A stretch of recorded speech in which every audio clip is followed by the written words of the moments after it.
मधुपुर में जारी भीषण संघर्ष की कहानी बढ़ती जा रही है। ईरान और अमेरिका के बीच जंग के 27वें दिन हालात ज्यादा तनावपूर्ण बनकर निकले।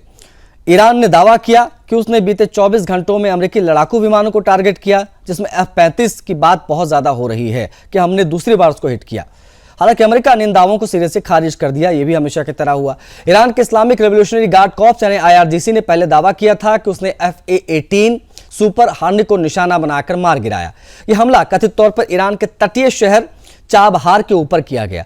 ईरान ने इस दावे के समर्थन में एक वीडियो भी जारी किया, जिसमें एक जेट पर मिसाइल हमला होते हुए दिखाया गया।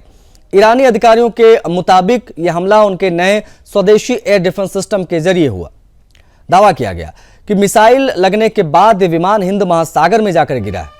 इससे पहले भी ईरान ने F-16 और F-15 जैसे विमानों को मार गिराने के दावे किए थे। उनसे जुड़े वीडियोस भी जारी हुए।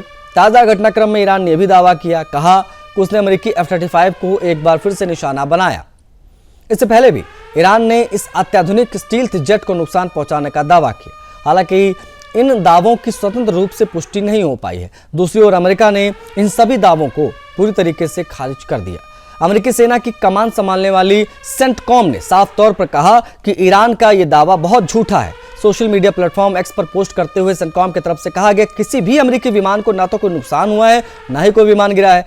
अमेरिकी अधिकारियों के मुताबिक ईरान द्वारा जारी वीडियो में केवल एक चमकदार वस्तु दिख रही है, लेकिन इससे कोई विमान है या नहीं इसकी पुष्टि नहीं हो पा रही। उसका क्रैश होना तो बहुत बात की बात है।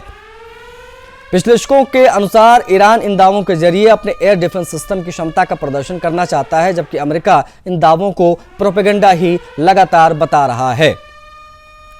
क्योंकि जो विमान गिरने की बात हो रही है उसकी कीमत सैकड़ों करोड़ रुपए में बताई जाती है। ऐसे में यदि इस तरीके के किसी विमान गिराए जाने की पुष्टि होती तो अमेरिका के लिए बड़ा झटका होता। अमेरिका का दावा कि युद्ध शुरू होने के बाद से उसके लड़ाकू विमान है करीब 8000 बार ईरान के ऊपर उड़ान भर चुके हैं, लेकिन ईरान अब तक किसी भी विमान के सीधे तौर पर उसको टारगेट नहीं कर पाया है। ये बात बहुत डंके की चोट पर अमेरिका कह रहा है। विशेषज्ञों का मानना है कि अगर इस तरीके के दावों और जवाबी बयान जारी रहते हैं तो हालात और ज्यादा बिगड़ सकते हैं। फिलहाल सच्चाई क्या है ये स्पष्ट नहीं है, लेकिन दावे दोनों तरफ से एक दूसरे के ऊपर अटैक के किए जा रहे हैं।